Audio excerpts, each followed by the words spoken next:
akhirnya pengetahuan tuh dianggap benar, firman tuh dianggap salah. Dinosaurus kan ditemukan tulangnya ada di bumi. Itu udah 240 juta tahun yang lalu. 231 juta tahun yang lalu. 231 juta ya. Masa kita bilang bumi diciptakan 6.000 8.000 tahun gitu.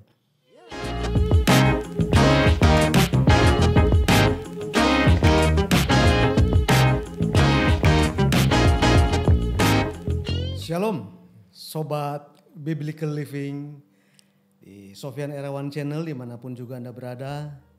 Senang sekali jumpa kembali dalam episode selanjutnya. Pada saat ini saya sebagai masyarakat awam dan sekaligus sebagai orang percaya seringkali berpandangan bahwa apakah perkembangan ilmu pengetahuan yang ada di sekitar kita di dunia saat ini itu bisa dibuktikan melalui perspektif firman Tuhan, atau sebaliknya apakah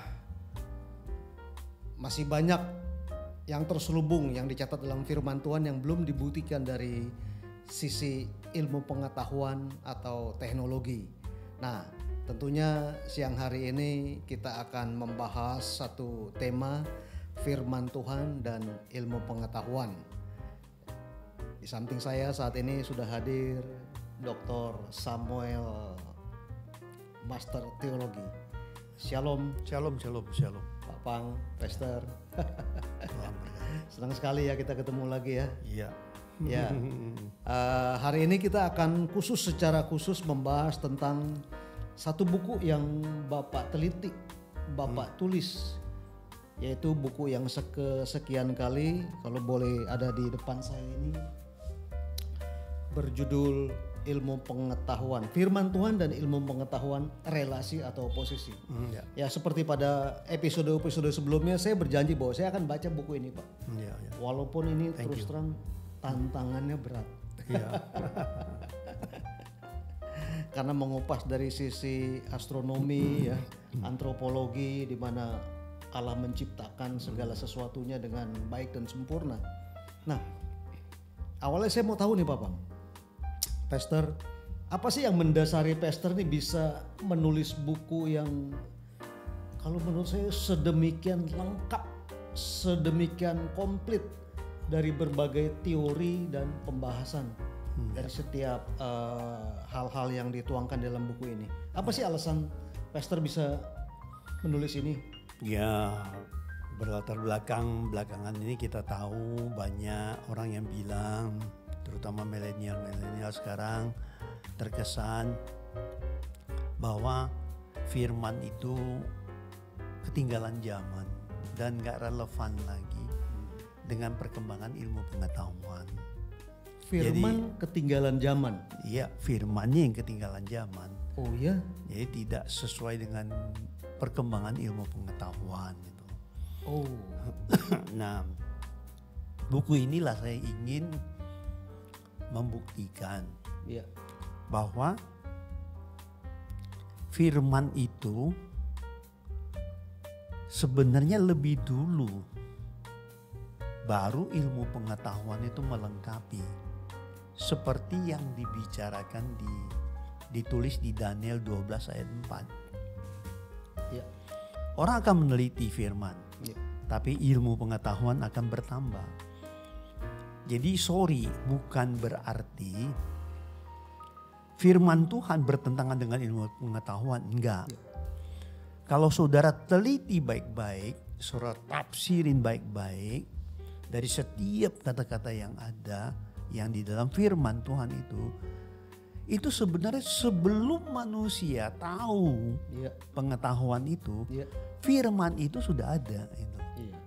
Cuman hanya satu sayangnya ya, banyak penafsir yang berbeda-beda.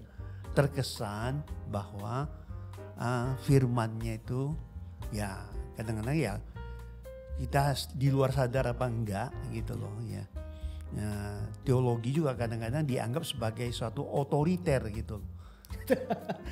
Teologi sebagai satu otoriter. Iya, yang orang yang berteologi itu kebanyakan otoriter gitu. Tapi ya, Sorry Pastor, itu berarti otoriter memaksakan kehendak. ya jadi apa yang kita tuh nggak seperti zaman dulu Pak. Di zaman dulu tuh kalau orang bilang ya gini ya, pokoknya kamu nggak usah tahu apa-apa, yang penting kamu percaya. Oh. Di zaman sekarang sudah nggak bisa lagi Pak. Hahaha. Orang nuntut supaya mereka mau tahu, ya mau tahu. Ini apapun sekarang saudara percaya, karena sistem informasi sekarang itu berkembangnya sangat cepat. Anak-anak milenial tuh sekarang jauh lebih pintar daripada kita yang ini belajar masih belakangan gitu. Mereka bisa cari setiap waktu di Google atau dimanapun. Bahkan mereka lebih tahu. Nah kalau dia dapat asupan yang nggak benar, yang seolah-olah paling benar ya sisi mereka. Nah itu tuh akibatnya apa Pak? Akibatnya kan akhirnya pengetahuan tuh dianggap benar, firman tuh dianggap salah. Oh.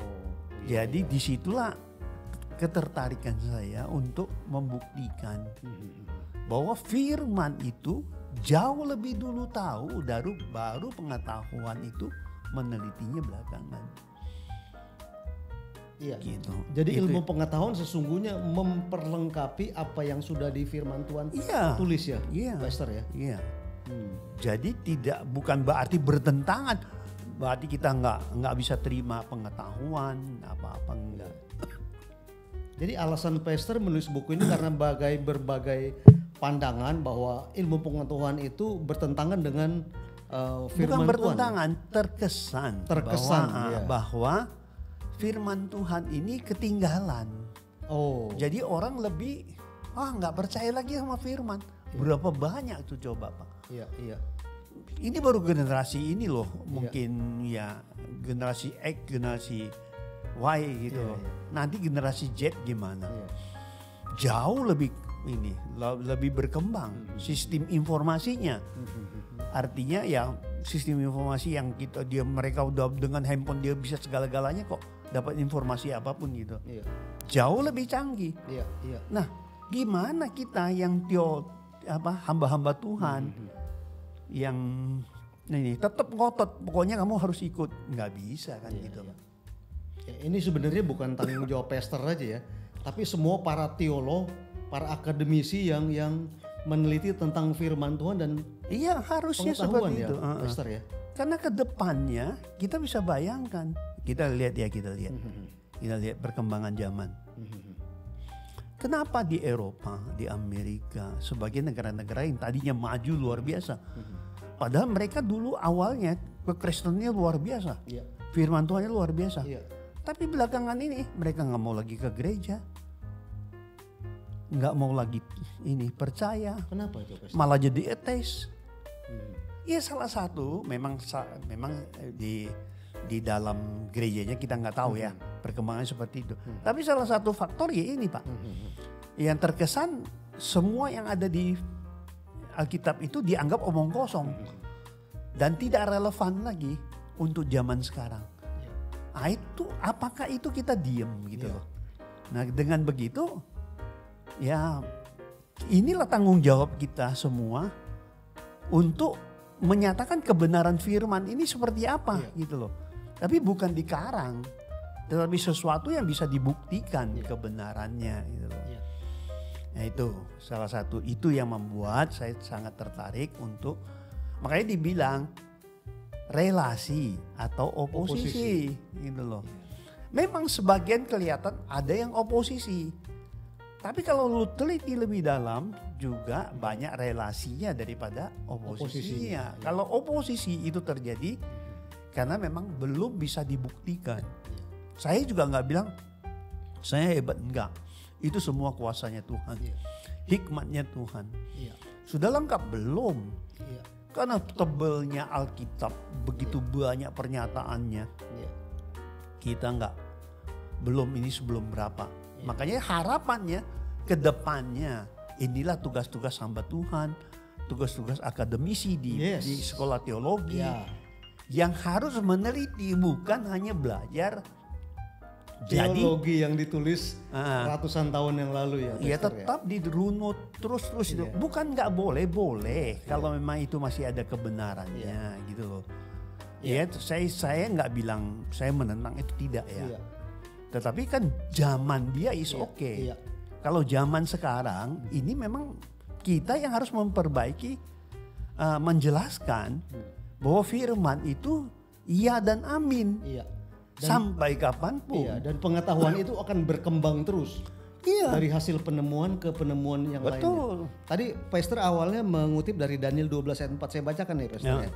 Tetapi engkau Daniel sembunyikanlah segala firman itu dan materaikan kitab itu sampai pada akhir zaman. Sampai pada akhirnya. Terus? Banyak orang akan menyelidikinya dan pengetahuan akan bertambah. Iya, bertambah. Nah kalau menurut saya kalau itu Daniel tuh memperingatkan, Tuhan tuh memperingatkan gini loh. Nanti banyak orang yang akan meneliti, pengetahuan akan bertambah. Tapi dengan apa yang difirmankan, dengan penemuan pengetahuan, justru melengkapi kebenaran firman. Bukan menentang firman, enggak. Karena firman tuh dulu dasarnya yang ini, yang nyata sudah ada. Nah ilmu pengetahuan kan baru belakangan. Nah Alkitab ini kan 3.000 tahun yang lalu sudah ada, 3.500 tahun yang lalu. Kok bisa gitu loh. Nah ini yang kita mau penting kita ketahui dan kita bahas. Jangan dibilang ketinggalan, enggak. Yang ketinggalan tuh ini doktrin pernyataan itu mungkin bisa satu waktu jadi ketinggalan. Karena nggak mau mengembangkan, tidak mau meneliti ya Pastor. Karena tadi ayat yang bagian B, banyak orang akan menyelidikinya. Termasuk Pastor ya. Mau meneliti dan menyelidiki ya. Saya meneliti. Kalau nggak mungkin ya, tapi tetap acuannya kepada hikmat Tuhan. Itu loh, itu yang penting gitu loh. Pastor ini di belakang ada buku Pastor nih. Iya, thank you. Yang kita bahas. Kenapa sih saya tertarik untuk sedikit mengupas tentang apa sih isi dari buku Firman Tuhan dan Pengetahuan. Saya coba baca. Saya menempatkan diri sebagai orang yang bertanya, masyarakat awam tentunya harus dijelaskan oleh sang peneliti itu sendiri, Pastor sendiri. Ya, nah pada bab-bab awal Pastor mengutip tentang pada mulanya. Ya, kata pada mulanya Kejadian 1 ayat 1. Ya. Nah, kata itu kalau saya lihat banyak di pengajaran-pengajaran, doktrin-doktrin menimbulkan satu perdebatan tentang makna kapan sih awal mulanya, pada mulanya itu kapan. Ya. Jadi jujur saya membaca itu kok harus meneliti ulang, harus berpikir ulang, merunut ulang apa sih makna Tuhan berkata pada mulanya. Bisa dijelaskan Pak Pastor? Oh iya, dulu banyak sih ya hamba-hamba Tuhan maupun teolog-teolog yang bilang bumi ini diciptakan kira-kira 6.000 atau 8.000 tahun yang lalu gitu loh. Tapi akhirnya ada penemuan-penemuan yang mengatakan contohnya lah dinosaurus kan ditemukan tulangnya ada di bumi. Itu udah 240 juta tahun yang lalu. 231 juta tahun yang lalu. 231 juta. Nah, berarti masa kita bilang bumi diciptakan 6.000 8.000 tahun gitu. Nah, bagi mereka yang punya teolog itu saya nggak bilang salah. Cuman cara ngitungnya mungkin yang berbeda. Kalau kamu bilang 6.000 8.000 tahun itu juga nggak bisa diterima di ini di logika juga nggak ini. Saya teliti dari mana sih sebenarnya dasarnya mereka bilang 6.000 7.000 tahun. Mereka tuh ngambil huruf ya. Dari apa? Dari umurnya Adam. Dari umur Adam tuh ditarik sampai sekarang memang kurang lebih 6.000 sampai 7.000 tahun. Itu benar. Ya, ditambah 7 hari. Iya kan tahu 7 hari. 6 hari. 6 hari. Satu karena manusia harinya diciptakan ke hari ke-6. Iya kan? Nah, apakah itu bisa jadi dasar? Enggak bisa, Pak. Karena umur Adam dihitung dari mana dulu nih? Ya. Kalau kita percaya bahwa Alkitab itu Ya. mengatakan manusia pertama diciptakan hidup kekal awalnya. Hidup kekal. Awalnya atau hidup di dalam tubuh kemuliaan. Ya kan? Nah, tubuh kemuliaan itu adalah tubuh kekal sebenarnya. Nah, di sini hebatnya itu Pak, kalau di Alkitab Ya. manusia diciptakan Ya. pertama dari tubuh kemuliaan. Tubuh kemuliaan. Nah, menjadi tubuh daging. Ya. Ya kan? Ya. Yesus tubuh daging menjadi tubuh kemuliaan. Itu hebat loh Pak. Tapi kalau kita ngelihat seluruh Alkitab, tapi kita nggak bicara tentang pada mulanya itu kapan. Ya. Jadi tergantung yang ngambil dasar perhitungannya itu dari mana. Kalau dari Adam, dari umur Adam yang ada di Kejadian 5 ayat 5 itu 930 tahun. Ya. Apakah itu dari dia diciptakan atau dia jatuh dalam dosa? Ya. Baru mulai dihitung. Ya. Seharusnya waktu dia diciptakan pertama kekal, Ya. itu nggak ada hitungan Pak. Namanya kekal, masa Iya. ada hitungan sih Pak? Ya.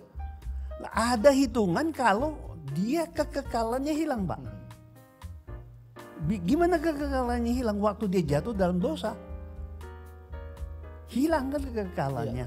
Baru bisa dihitung kan Pak? Iya. Ya dengan sendirinya umur yang 930 tahun itu kan berarti dihitung dari dia setelah dia jatuh dalam dosa kan Pak? Hari ini juga engkau mati. Nah, Satu itu- harinya Tuhan. Nah disitulah kita perlu lihat Ya. Kejadian 2 ayat 17. Saya buka Pastor ya. Ya. Kejadian 2 ayat 17.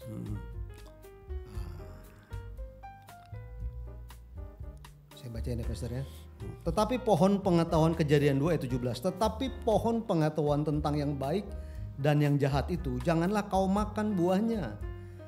Sebab pada hari engkau memakannya pastilah engkau mati. Kalimat terakhirnya loh Pak baca.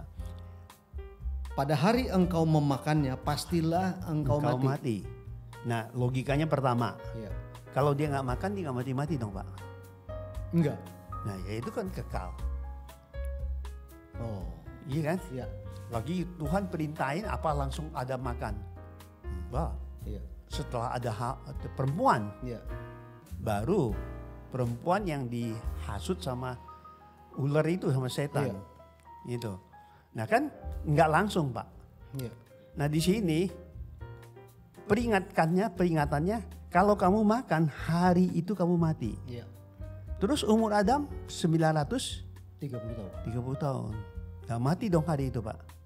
Iya, satu hari Tuhan ya. Iya tapi hari kita hari harfiah kan nggak mati Iya, dong. Iya, enggak. Berarti Kejadian 2 yang 17 batal loh Pak. Iya. Nah iya sih ya. Iya. Siapa yang berani batalin Pak? Iya kan? Iya. Nah sebenarnya apa maksudnya? Ya maksudnya kita harus lihat dulu ayat yang lain. Iya. Karenanya ayat yang lain itu apa pendukungnya? Mazmur 90 ayat 4. Ya. Itu jelas-jelas dibilang seharinya Tuhan itu 1000 tahunnya manusia. Itu perjanjian lama. Perjanjian baru 2 Petrus 3 ayat 8. Ya, kamu jangan sesat. Seharinya Tuhan itu 1000 tahun dengan manusia. Iya, iya. Karena kenapa? Di sini kan kalimat ini timbul kan gara-gara dipikirnya wah zamannya Yesus, setelah Yesus itu nggak lama pasti kiamat gitu loh. Pemikirannya kan seperti itu. Zaman waktu murid-murid itu dipikir. Iya. Makanya ditulis itu sama Petrus dikasih tahu bukan seperti itu. Harinya Tuhan tuh beda dengan harinya kamu gitu loh. Iya. 2 Petrus 3 ayat 8 tuh jelas Pak. Jadi gini, berarti seharinya Tuhan 1000 tahunnya manusia. Nah umur Adam 930 tahun. Hari itu dia mati nggak Pak? Tidak. Pas harinya Tuhan mati, satu hari. Iya. Iya. Iya, mati dong Pak. Iya. Yang ngomong ini kan Tuhan. Iya. Dia ngomong di Kejadian 2 ayat 17 itu masih masa kekal loh Pak. Iya. Masih masa kekal loh, bukan masa ini setelah dia jatuh dalam dosa, bukan. Itu masa kekal. Tuhan ngomong itu. Iya. Nah, Tuhan kan bilang, kalau kamu makan pada hari itu kamu mati. Iya. Kenyataan Adam umurnya 930 tahun, tahunnya Manusia. setelah dia jatuh dalam dosa, tahunnya manusia. Iya kan? Iya. Tapi itu seharinya Tuhan nggak? Iya, seharinya Tuhan. Belum Belum sampai satu hari. sehari. Kalau makanya nggak ada manusia yang umurnya Lebih di dari satu Alkitab, harinya Tuhan. nggak ada manusia yang umurnya lebih di atas 1000 tahun tuh nggak ada. Iya. Di catatan Alkitab yang paling tua 963. Iya. Nggak ada yang umurnya sampai 1000 tahun, nggak ada. Lewatin seharinya Tuhan berarti. Iya. Nah makanya dia bilang pada hari itu kamu mati. Iya. Nah sejak itulah manusia itu nggak bisa mencapai seharinya Tuhan. Iya. Nah kalau seharinya Tuhan aja 1000 tahun. Iya. Jadi kapan Adam diciptakan? Ada yang Iya. tahu Pak? Bisa nggak 1 miliar tahun yang lalu sebelumnya? Bisa, kalau bicara masa kekal bisa Bapak. Iyalah makanya. Jadi kalau gitu bumi diciptakan kapan? Nah, ini jadi saya yang mau tanyakan ya, Pastor. Ya, di dalam masa kekal tadi sudah diuraikan pada mulanya. Itu masa kekekalan. Apa yang terjadi pada masa itu, Pastor? Maksudnya? Pada masa kekekalan Itu hari-harinya waktunya Tuhan. Iya. Keadaannya, situasinya situasi Tuhan. Iya. Bukan manusia. Iya. Harus sadar itu, harus benar-benar. Iya. Ya. Nah kemudian dari situ Pak, Bapak lihat apa yang terjadi? Ya Tuhan menciptakan Iya. semuanya. Sampai dia ngatur semua Iya. penciptaannya. Makanya kadang-kadang ada yang bilang begini katanya. Kejadian 1 ayat 26-27 diciptakan manusia. Laki perempuan. Terus udah itu Tuhan perintahkan beranak cucu dan berkembang biak. Ayat 28 dikatakan begini. Allah memberkati mereka lalu Allah berfirman kepada mereka, beranak cuculah dan bertambah banyak, penuhilah bumi dan taklukkanlah itu. Iya. Berkuasalah atas ikan-ikan di laut dan burung-burung di udara dan atas segala binatang yang merayap di bumi. Ya, sekarang pertanyaannya. Iya. Kejadian 1 ayat 28. Iya. Itu perintah. Iya. Iya kan? Jadi ada orang yang bilang, jadi perintah ini gak berlaku dong. Karena Adam waktu diciptakan dia dalam tubuh kemuliaan, dia kan gak kawin mengawinkan. Iya. Nah ini salah lagi kan Pak sebenarnya. Karena hanya melihat Kejadian 1 ayat 28 seolah-olah itu nyambung satu paket. Iya. Padahal nggak seperti itu. Iya. Karena Tuhan menjelaskan gini. Kejadian 1 ayat 26, 27 memang dibilang diciptakan laki-laki dan perempuan. Memang proses penciptaannya dijelaskan. Tidak sebagai Nggak satu ada kan? rangkaian. Cuman satu pernyataan kan. Iya. Ya memang dia lakukan Iya. waktu itu. Prosesnya dia jelasin nggak? Nggak ada Pak. Makanya di Kejadian 2 ayat 4, Bapak baca coba Kejadian 2 ayat. Saya bacakan Pastor. Demikianlah Kejadian 2 ayat 4. Demikianlah riwayat langit dan bumi pada waktu diciptakan. Ya, perhatikan riwayat. Iya. Bahasa Ibrani Toledot. Toledo. Nah, artinya inilah urutannya Iya. atau ulangannya. Kalau Bapak baca kitab ulangan itu bahasa awal juga riwayat. Iya. Jadi sebenarnya inilah ulangannya. Iya. Inilah urutan penciptaannya. Sebenarnya. Iya. Jadi bukan berarti Kejadian 2 ayat 7 kan penciptaan manusia. Iya. Dari debu tanah. Iya kan Pak? Nah kemudian, kita lihat.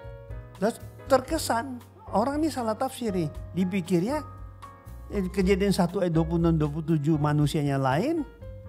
Mungkin Adam. Kejadian 2 ayat 7 manusianya lain. Nah itu kan ngaco sebenarnya Pak. Ya kan? Terkesan ada 2 kali penciptaan atau ada manusia lain selain Adam. Ya. Ini kan yang sering kita dengar. Ya itu kan penafsiran aja, ngaco sebenarnya. Iya. Karena bertentangan dengan Paulus itu luar biasa loh Pak. Dia jelaskan di Kisah Rasul 17 ayat 26. Dia bilang itu dari satu manusia. Nah itu perlu nanti dijelasin kenapa ada satu manusia. Kalau Bapak ikuti nih cerita ini, itu akan benar-benar mengerti bahwa manusia itu awalnya satu itu. Awalnya satu, benar-benar satu. Gitu. Ya. Kembali lagi ke tadi. Ya. Jadi berarti tidak bisa kita menafsirkan ayat-ayat firman Tuhan di dalam Alkitab itu secara harfiah dan secara urutan menurut kita. Itu nggak begitu. Kenapa saya bilang? Masa kekal itu Pak berlaku sampai Kejadian 3. Sebentar Pastor tadi jelaskan bahwa Adam diciptakan di dalam masa kekal. Lalu perintah beranak cucu artinya itu terjadi di mana Adam memiliki keturunan pada saat setelah Adam jatuh dalam dosa. Oh begitu. Iya. Makanya kita nggak bisa ngelihat. Kalau saudara ngelihatnya Kejadian 1 ayat 28 kamu hubungkan dengan Kejadian 2 ayat sebagai perintah yang urut-urutan begitu. Iya, perintah urutan. Iya nggak nyambung. Kenapa? Waktu dia diciptakan dia dalam tubuh kemuliaan. Nah ini juga menjawab satu pertanyaan waktu itu pada saat seminar ya Pastor ya. Kalau nggak salah saya lupa Pastor yang ngajar. Dia tetap bersikuku bahwa Adam beranak cucu pada saat masa kekekalan. Tidak ada dasar bahwa itu terjadi pada saat Adam jatuh dalam dosa. Tapi apa yang dijelaskan Pastor di sini ya, sebelum dia jatuh dalam dosa, belum ada cucu. beranak cucu. Oh. Karena kenapa? Yesus ngomong. Ya. Kan tubuh kemuliaan itu sama dengan tubuh kebangkitan. Iya. Iya kan Pak? Iya. Nah tubuh kebangkitan itu sama seperti malaikat hidup. Ya. Jadi tubuh kemuliaan itu tidak kawin mengawinkan. Ya. Kecuali you percaya masih ada ajaran yang nggak tahu ya dari mana, saya nggak tahu ya, saya nggak mau ikut campur itu ya, itu udah nyinggung orang gitu loh. Iya. Tapi kan ada ajaran, nanti kamu mati kamu dapat perempuan, dapat bidadari gitu. Itu udah keduniawian. Kita bicara surga itu bukan bicara sesuatu yang duniawi gitu. Gitu. Nah Yesus itu menjelaskan yang mengenai perumpamaan satu perempuan yang kawin sama satu keturunan, yang lakinya pertama abangnya mati ganti adiknya, ini memang tradisinya Yahudi kan. Sampai 7 kali. Nama anak yang suami resminya. Nah itu kan Tuhan Yesus bilang kamu sesat gitu loh. Kamu tuh sesat. Kamu nggak bicara, kita tuh bicara tubuh kemuliaan itu adalah tubuh yang tidak kawin mengawinkan lagi. Nah kalau benar-benar pahami dari awal pun sebenarnya Tuhan itu menjelaskan waktu dia menciptakan manusia. Jadi jelas ya Pastor ya. Pada saat masa kekekalan Adam tidak beranak cucu ya. Setelah dia jatuh dalam dosa baru beranak cucu. Dasarnya memang di surga atau masa kekekalan tidak terjadi kawin mengawinkan. Tidak kawin mengawinkan. Itu Yesus yang ngajarin.